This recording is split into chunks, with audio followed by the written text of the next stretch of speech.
बिस्मिल्लाहिर्रहमानिर्रहीम अस्सलाम वालेकुम। कल प्राइम मिनिस्टर पाकिस्तान इमरान खान साहब से एक इंपॉर्टेंट रब्ता हुआ है और हम ये कह सकते हैं कि जो पाकिस्तान में इंतशार चाहते थे अब वो औकात में वापस आ रहे हैं। लेकिन वो औकात में वापस कैसे आए हैं और क्यों आए हैं इस पर बात करते हैं। और पीडीएम के लिए बहरहाल बैरूनी जो सपोर्ट थी वो भी ऐसे समझें कि बंद हो गई है। देखिए, मैं इस पर वीडियोज़ कर चुका हूँ और मैं इस बात पर कन्विंस हूँ। मेरा एनालिसिस यही है कि नवाज़ शरीफ के पीछे सऊदी अरब था। उसकी रीज़न क्या है?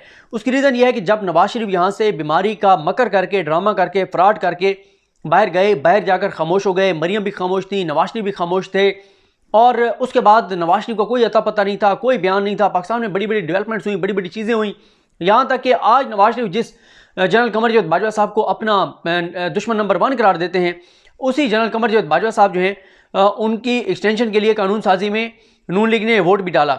ये लेकिन कुछ अर्सा पहले तक की बात है। अब नवाज शरीफ भी जनरल बाजवा साहब का नाम नहीं ले रहे और नवाज शरीफ तकरीरें भी नहीं कर रहे और नवाज शरीफ मुकम्मल तौर पर खामोश हैं, मुकम्मल तौर पर गायब हैं। दोबारा उनकी वही खामोशी है जो उस वक्त थी जब वो यहाँ से बीमार होकर ड्रामा करके और गए थे।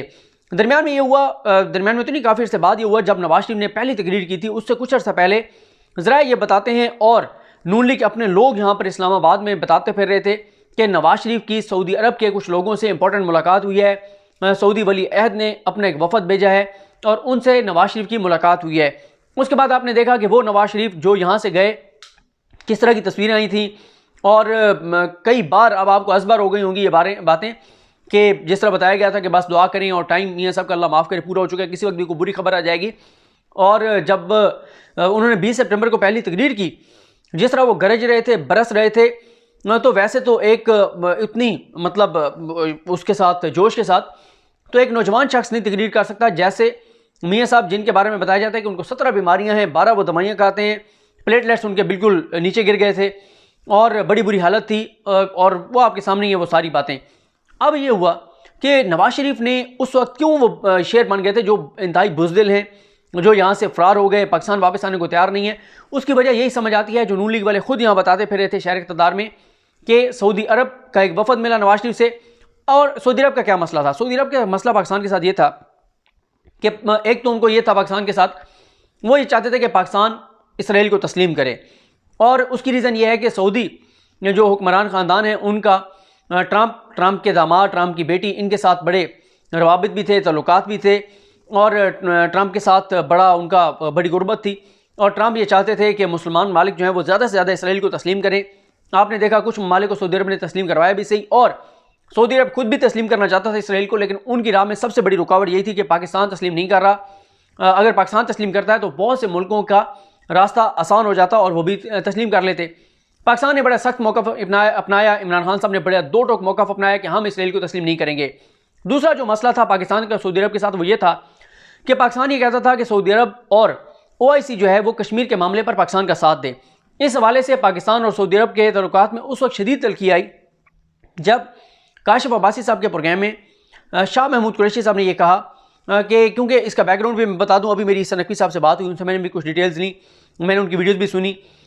ईसा नकवी साहब ने एक वीडियो कुछ देर पहले भी की है जिसमें उन्होंने इस चीज़ के सफारती जो इम्पैक्ट है उस पर बात की है और मैं सियासी उसकी सूरत हाल पर बात कर रहा हूँ। और यहाँ पर रुक कर ये भी बता दूँ आपको कि ईसा नकवी साहब ने 5 फरवरी को अपनी वीडियो के 11वें या 12वें मिनट में दावा किया था कि आप देखेंगे कि बहुत जल्द UAE का भी पाकिस्तान से रब्ता होगा और वही हुआ।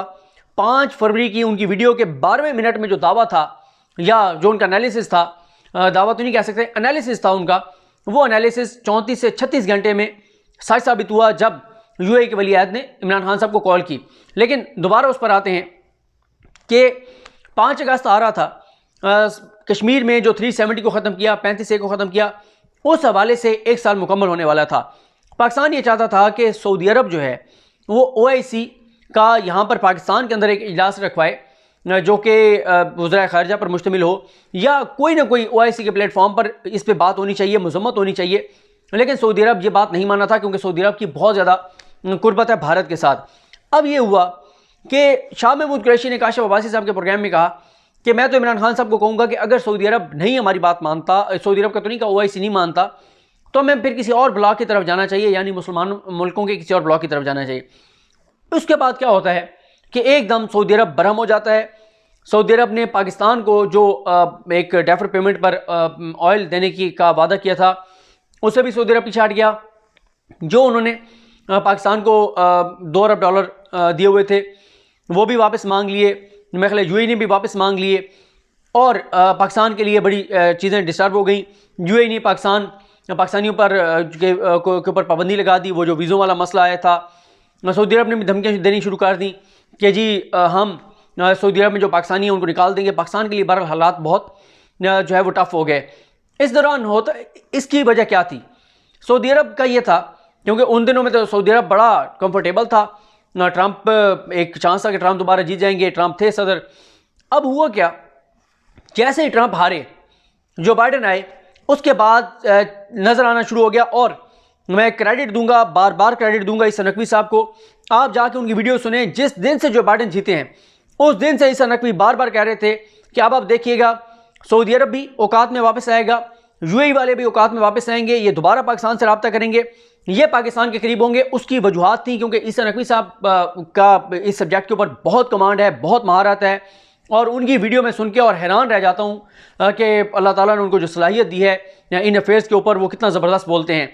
ईसा नकवी साहब ने बताया था कि जो बाइडेन अपनी तकरीरों में कह चुके हैं कि जमाल खाशोगी के मामले पर जो CIA की रिपोर्ट है जिसमें ये कहा गया है कि इसके जो जमाल खाशोगी के कातिल मोहम्मद बिन सलमान हैं, मैं उसको दुरुस्त मानता हूँ। उन्होंने अपनी तकरीरों में कहा था कि अगर मैं सदर बन गया मैं सऊदी अरब को असले की फराहमी रोक दूंगा।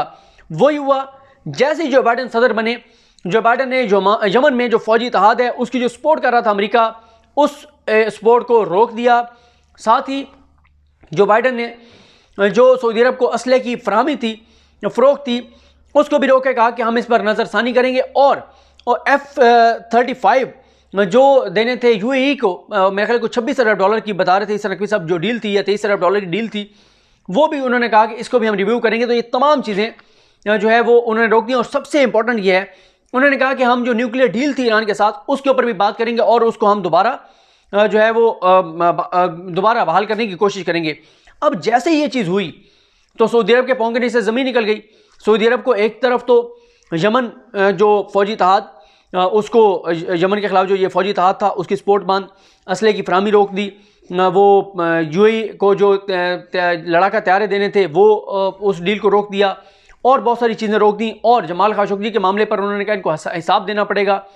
तो इस दौरान सऊदी अरब को अब टेंशन हो गई।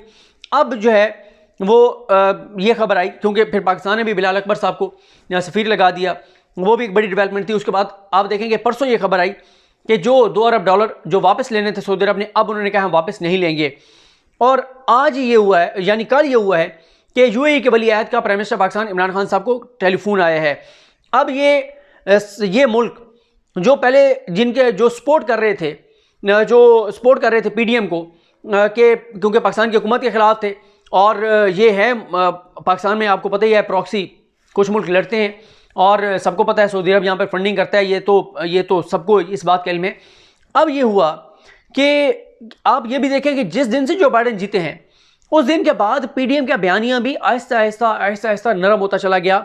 और फिर आप मौलाना फजल रहमान के उस बयान को देखें, उस बयान के हवाले से भी मैंने बात करनी है किसी वीडियो में कि उनका वो बयान क्या था, मरियम ने क्या दावा किया है, किस तरह मरियम ने झूठ बोला है, और मौलाना ने क्या एक्यूरेट अल्फाज मौलाना के क्या थे। अब हम ये कह सकते हैं कि PDM की बैरूनी सपोर्ट बंद हो चुकी है और वो पुरानी तनख्वाह पे काम करेंगे जो बाहर वाले हैं पाकिस्तान के साथ ताल्लुकात के मामले में।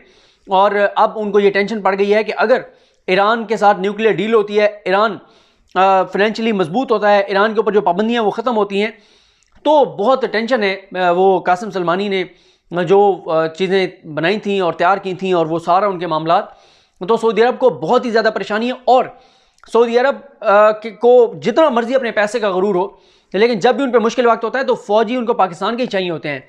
मुक़द्दस मकामात की जो हिफाजत है उसके लिए पाकिस्तान की फ़ौज ये हमारा फ्रीज़ा है, हमने करना ही करना है, चाहे सऊदी अरब के साथ ताल्लुकात हों या ना हो।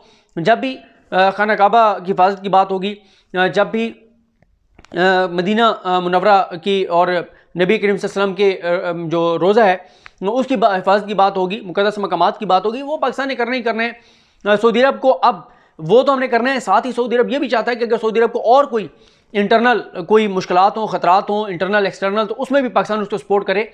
तो इसलिए अब लगता यही है कि सऊदी अरब पाकिस्तान के साथ ताल्लुकात दोबारा बहाल करेगा, क्योंकि पाकिस्तान तो वहीं खड़ा था, पाकिस्तान तो कहीं नहीं गया था, पीछे सऊदी अरब भी हटा था।